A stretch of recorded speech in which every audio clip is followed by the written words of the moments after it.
Not all readings will resonate with every member of the collective. Today we have a Viking rune reading, and to start our reading we have Sovillo or Soul.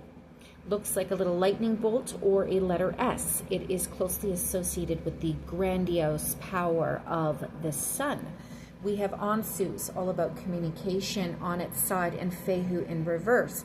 So the fact that these two are sitting side by side and they are under Sovillo, this shows me that at the end of the day, the energy of Soul or Sovillo will triumph.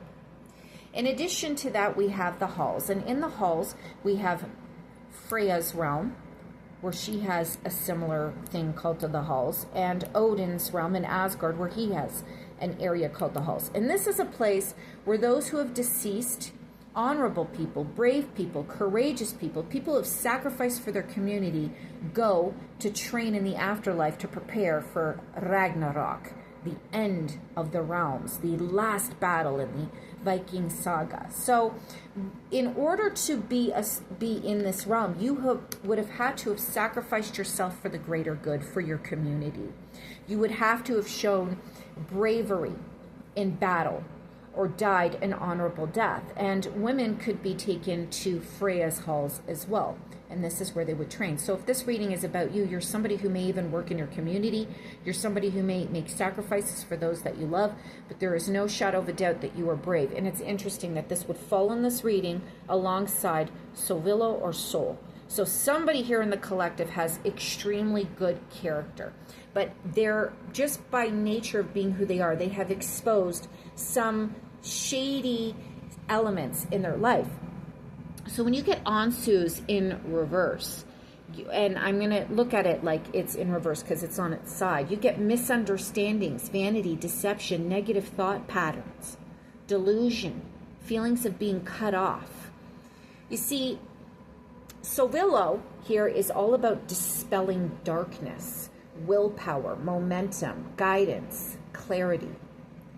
And when you have Ansus in reverse or on its side like that, that means that there is a lack of clarity, that there may be some dark endeavors in this situation that are preventing clear communication of ideas. And we see this in Fehu. When Fehu is in reverse, this means financial loss, strains in relationships, selfishness, envy, poor resource management, financial loss, victim mentality, feelings of despair. And then we get Holgalas, storms, uncontrollable hail, having to bear down and gain shelter. So stick in after 3 minutes and tap the link below to hear the rest of the reading. And now we're at 3.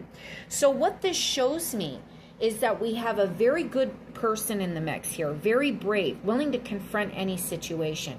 Yet there are external circumstances at work that are working against this person and their energy.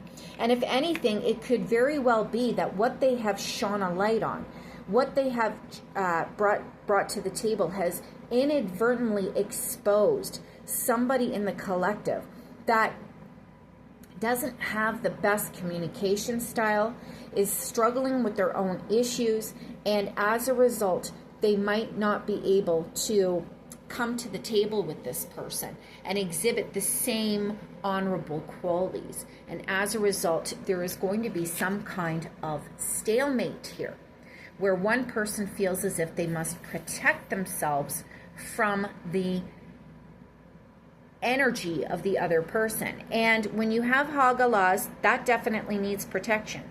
And then when you have the halls, if you're a shady person, you're going to need protection from somebody who is brave, courageous, lives by the truth, lives by honor. If you're a shady person, you're not going to want to confront somebody who is honorable, truthful, and judicial in nature.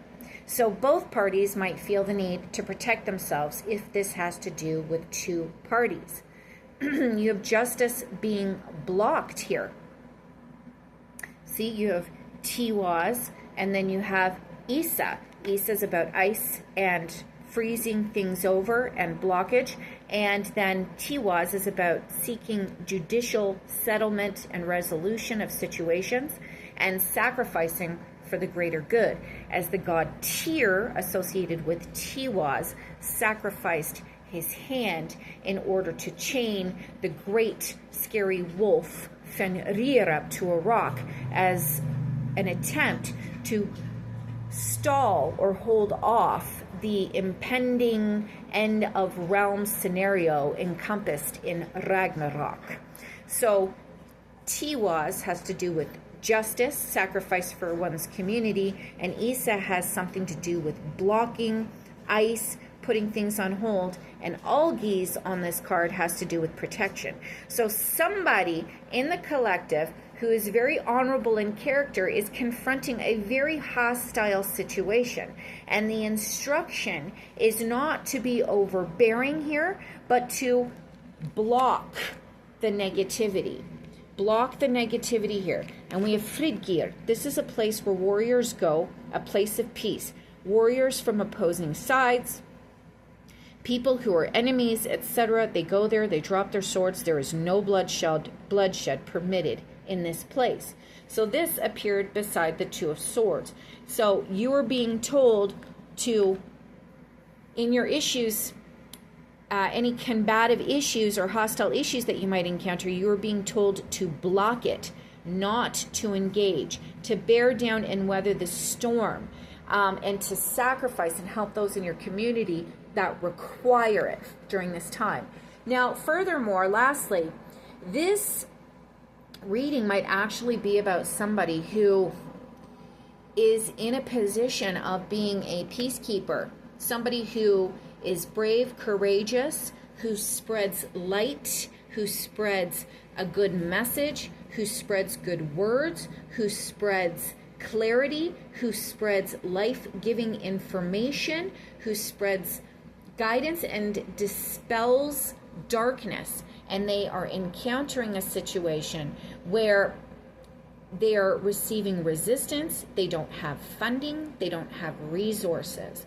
They only have their sheer willpower in order to bring light into darker situations, into hailstorms. And they're being taught here or instructed by Spirit that they cannot solve the problems that exist, but they can create a buffer zone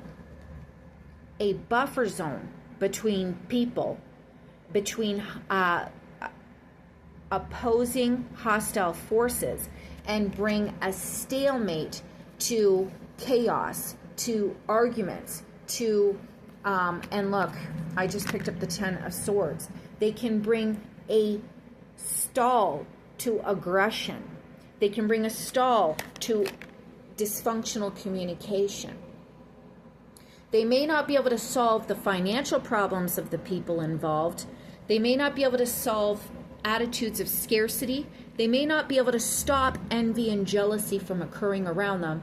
But what they can do is provide a very safe space for opposing forces. And sometimes serving the role of peacekeeper might be the only thing that you can do in order to give people the opportunity to at least lick their wounds and repair. But you cannot stop the negative energy that is in opposition, that is manipulative, that is conniving, and that is trying to hurt.